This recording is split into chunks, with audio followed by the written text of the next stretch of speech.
के विवाह की जब वार्ता हुई,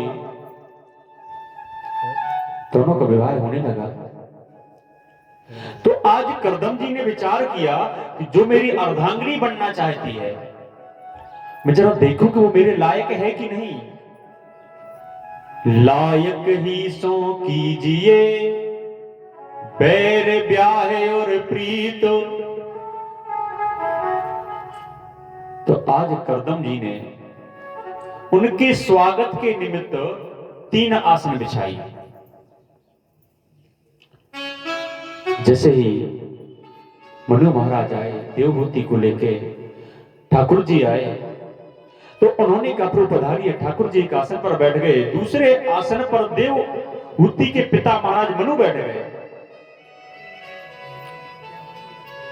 और तीसरी आसन पर जैसे ही देवहूति की तरफ देखा और विचार किया कि अगर देवहूति इस आसन पर बैठ जाएगी तो मैं विवाह नहीं करूंगा, और अगर नहीं बैठी तो भी विवाह नहीं करूंगा। बैठ जाएगी तो भी विवाह कैंसिल, और नहीं बैठी तो भी विवाह कैंसिल। देवहूति की तरफ कहा देवी पधारिए। देवहूति भी महाराज मनु की पुत्री समझ गई, तो आज उसने अपना दाहिना हाथ उस आसन पर रख दिया और जमीन पर बैठ गई।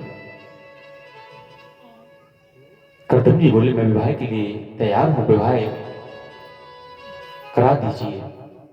तो यहां पर संतों ने पूछा महाराज ये फिर कैसे मन में आया कि अगर आसन पर बैठती है तो विवाह नहीं करूंगा, और नहीं बैठती तो विवाह नहीं करूंगा।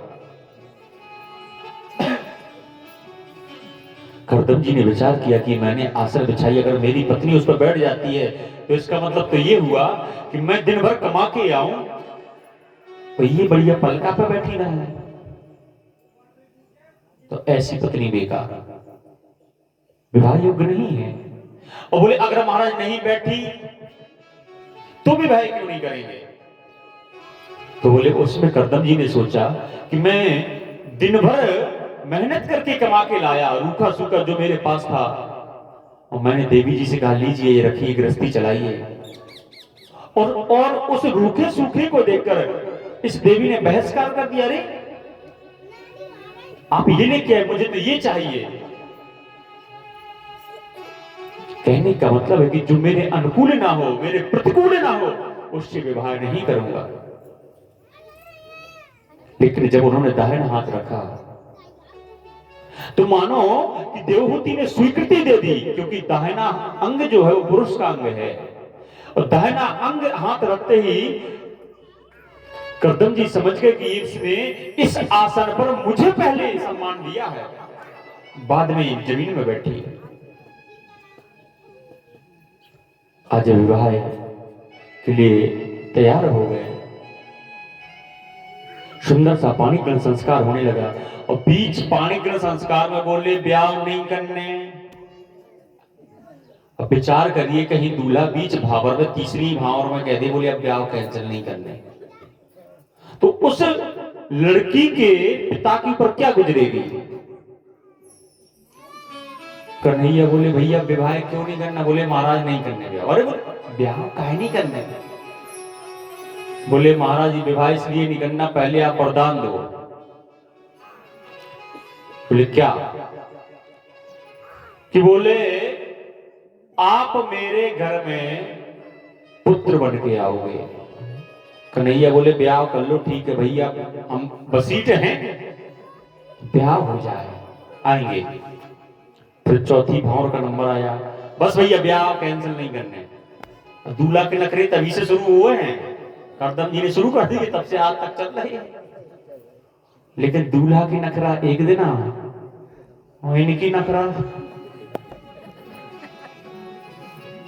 दूल्हा की लास्ट हंसी कब होती है, जय मां लाता है, और पांव पूजी से पीठ पूजी। बोले पापा पापा, बोले हाँ, बोले हमारी दीदी बहुत रो रही, देखो जीजा जी कैसे उसके आ रहे हैं। बोले बेटा दीदी आज ही रो रही, जीजा आज मुस्कुरा रहे हैं। और काल से तुम्हारी दीदी मुस्कुरा और जीजा जी। तो बोले ठीक है ब्याह करो, आहे लड़का बनेगी। फिर पानी पिला संस्कार हुआ, विवाह कैंसिल नहीं कर। अब बोले अब क्या हुआ? बोले देवहूति सुनो, मैं एक पुत्र के बाद संन्यास में चला जाऊंगा, तुम मुझे रोकोगी नहीं। देवहूति ने सोचा जब परमात्मा आ जाएंगे तो तुम्हारी क्या जरूरत है। ठीक है स्वामी, मुझे स्वीकार है। आज सुंदर सा पानी पिला संस्कार हुआ।